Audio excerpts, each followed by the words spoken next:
হ্যাঁ চিনি। ওনার নাম কি? নামটা ইন্দ্রজিৎ। ইন্দ্রজিৎ ঘোষ। উনি শিক্ষক হিসাবে কেমন? ভালো না, কেন কেন ভালো না? ও ছাত্রদের সঙ্গে ভালো ব্যবহার করে না, আর কি করে? আর ছাত্রদের সঙ্গে ফ্যামিলির সঙ্গে কি করে ভালো থাকবে? ওনার স্ত্রী দাবি করছে তো উনি নাকি স্কুলে সকলের সাথে ভালো ব্যবহার করে। কি জানি, সেটা তো তার স্ত্রী করলে তো আর আমরা বলতে পারবো না। আপনি স্থানীয়? হ্যাঁ আপনার স্কুলে কেউ পড়ে? হ্যাঁ, আমার লাদনি পড়তো, এখন স্কুল অন্য স্কুলে চলে গেছে। বিনা পয়সায় ও কোনোদিনই পড়ে না। না না, আপনার নাম? গণপতি মাঝি।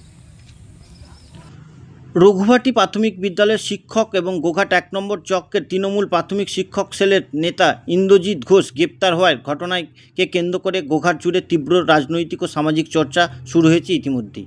বর্তমানে তিনি গোঘাট থানায় পুলিশ হেফাজতে রয়েছেন। অভিযোগকারীদের দাবি, তার বিরুদ্ধে একাধিক দুর্নীতির অভিযোগ রয়েছে। এ ঘটনায় রঘুভাটি গ্রামের এক অংশের বাসিন্দা, যাদের মধ্যে বহু অভিভাবকও রয়েছেন, প্রকাশ্যে ক্ষোভ উগরে দিয়েছেন তারা। তাদের অভিযোগ, দীর্ঘদিন ধরে নানান অনিয়মের অভিযোগ উঠলেও কার্যত ব্যবস্থা নেওয়া হয়নি কোনো। একজন শিক্ষকের বিরুদ্ধে এমনই অভিযোগ সামনে আসায় শিক্ষা ব্যবস্থার ভাবমূর্তি ক্ষুণ্ণ হচ্ছে বলে তাদের মত। পাশাপাশি নিরপেক্ষ তদন্ত, দোষীদের বিরুদ্ধে কঠোর আইনি পদক্ষেপের দাবিও জোরালো হচ্ছে। এদিকে বিজেপি নেত্রী দোলন দাস বলেন, যাদের হাতে আগামী প্রজন্মের শিক্ষা, তাদের বিরুদ্ধেই যদি দুর্নীতির অভিযোগ ওঠে তা অন্তত দুর্ভাগ্যজনক। মানুষ সব দেখছে, আইনের হাত থেকে কেউ রেহাই পাবে না। তার এই মন্তব্য ঘিরে রাজনৈতিক মহলে জোর আলোচনা শুরু হয়েছে। এ বিষয়ে কে কি বললেন দেখতে থাকুন এমডি নিউজ, সবার আগে সব সময়। প্রথমেই একটা কথা বলবো যে মাস্টারমশাই করেছেন গণধর্ষণ। যে সমাজ গড়ার কারিগর, তাদেরকে আমরা শিক্ষক বলি, সেই শিক্ষকের নামে কিসের অভিযোগ? গণধর্ষণের অভিযোগ। ভাবুন সমাজটা কোন জায়গায় নেমে গেছে। তার মানে আমরা ভারতীয় জনতা পার্টির কর্মীরা আগে বলতাম তৃণমূল মানে চোর, তৃণমূল মানে চরিত্রহীন, তৃণমূল মাঝি মানেই হচ্ছে মেয়েদের সঙ্গে নোংরামো ব্যবহার, এটা সঠিক বলতাম, এর মধ্যে কোনো মিথ্যে ছিল না। আজকে পালা বদল হয়েছে, মানে ভারতীয় জনতা পার্টির উপর সাধারণ মানুষ আস্থা রেখেছে। দেখুন আজ থেকে বিগত 15 বছর যে সরকারটা ক্ষমতায় ছিল, একজন শিক্ষক যে স্কুলে বাচ্চাদের পড়ায়, সে আবার স্কুলের হেডমাস্টার, তো সেই মাস্টারমশাইয়ের নামে অভিযোগ তিনি নাকি গণধর্ষণ করেছেন তার আর 2 সাগরেদকে নিয়ে। তার স্ত্রী গিয়ে প্রতিবাদ করছে।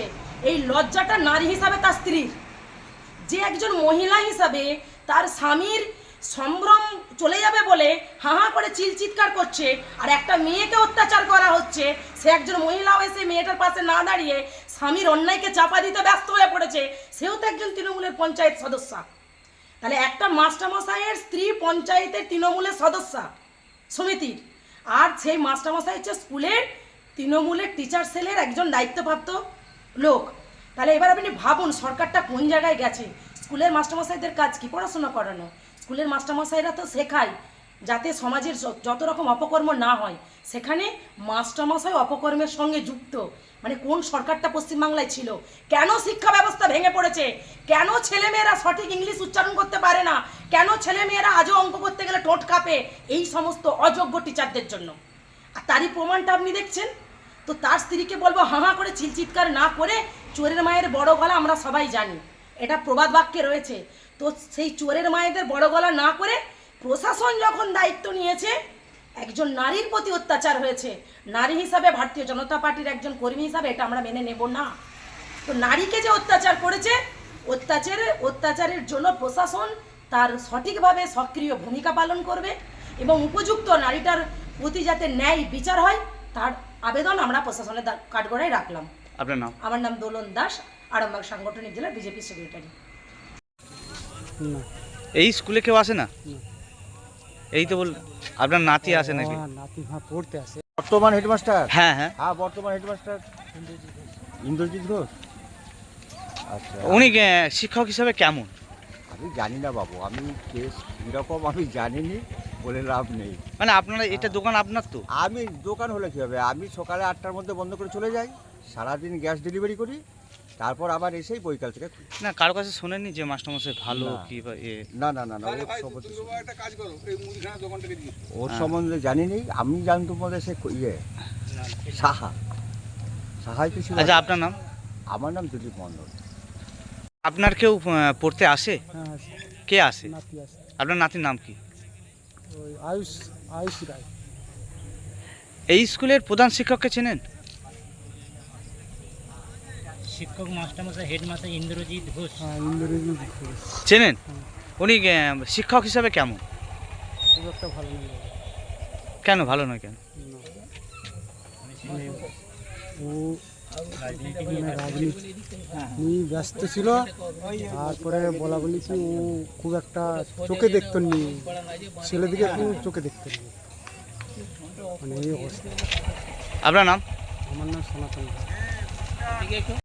মাস্টারমশাই হিসেবে মোটামুটি ওকে সেই রকম, ও তো আগে রাজনীতি হিসেবে একটু যুক্ত ছিল, এইখানে এখন ওই মোটামুটি স্কুল খুব একটা ভালো জয়েন করতো নি।